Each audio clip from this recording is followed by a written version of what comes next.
The controversial move by Prime Minister Boris Johnson to suspend the British Parliament comes into force in the next 12 hours. MPs won't meet again until the middle of next month, just days before Brexit scheduled for October 31st. Now, two key issues are confronting the Parliament: whether Mr Johnson can be forced to ask for another Brexit extension and whether there should be a snap election. The Prime Minister says he's not bothered. He doesn't want an extension and believes a deal can be reached by the October summit in Brussels.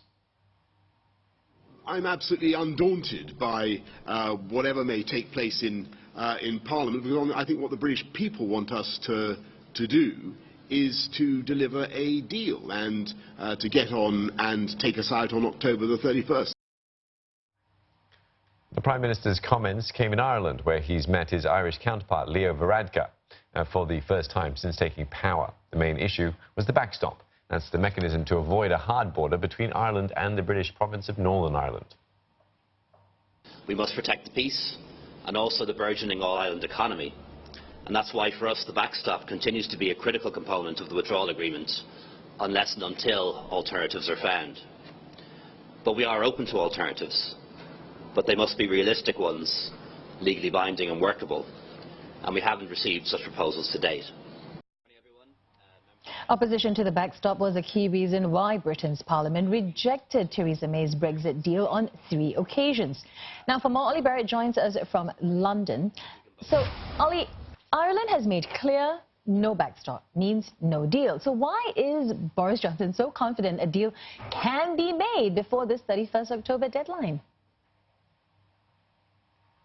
It's not entirely clear, and he keeps being asked what proposals Britain can make to replace the backstop and get ourselves to a point where there is a deal that can be reached that is acceptable to London and to Brussels. What Boris Johnson is saying at this point is that there are lots of ways of doing it, but that he doesn't want to lay out the specifics quite yet, and that's partly because he knows that the European Union is watching on all the political comings and goings in London at the moment, and is slightly waiting for all of that to settle down a bit before it enters into meaningful negotiations. So Ireland's still insistent that it hasn't seen any concrete proposals yet, but Boris Johnson does say that he believes that there are ways of making this work and there are ways of reaching a deal. But plenty of Boris Johnson's critics say this is all a front. This is all hiding the fact that Boris Johnson is actually heading towards a no-deal Brexit. Well, he was insistent earlier in Dublin that he does want to do a deal, that is his absolute priority and his desire, but he has always said that if no deal can be reached with the European Union by October the 31st, then Britain should head out without one. Another possibility is the possibility of an extension. Is that likely to happen if no deal hadn't been reached and a hard Brexit is also not acceptable? It's really hard to predict at this point because opposition MPs here in the UK have legislated now to mandate the British Prime Minister to go to Brussels in the middle of October and ask for another extension to Brexit if a deal hasn't been reached by then. Boris Johnson says he has no intention of doing that, which therefore raises the question, how exactly is he going to be able to avoid doing that if that is indeed what the law says he has to do? Some are suggesting that if he just ignores that request, he could even find himself in prison or being arrested. But there are also lots of other options being explored behind the scenes by Downing Street, legal loopholes being searched for. One other theory is that Boris Johnson's government may even resign at some point to try and trigger an election in that way. And Boris Johnson certainly does want an election, and he wants one as soon as possible. All right, speaking of that, what can we expect from tonight's vote on snap elections then? It looks very much like Boris Johnson is going to lose this one again.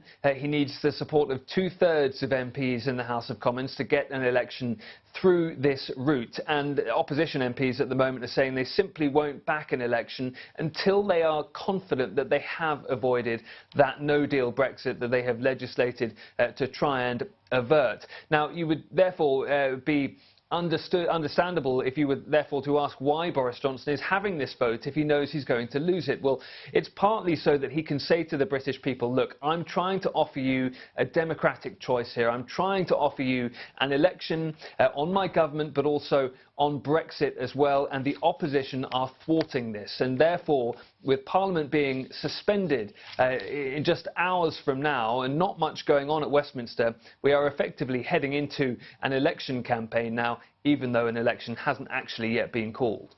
All right, well, you're going to keep us updated on that. Ollie Barrett speaking to us from London, and we will have more on the Brexit turmoil in the UK a little later on Asia Tonight.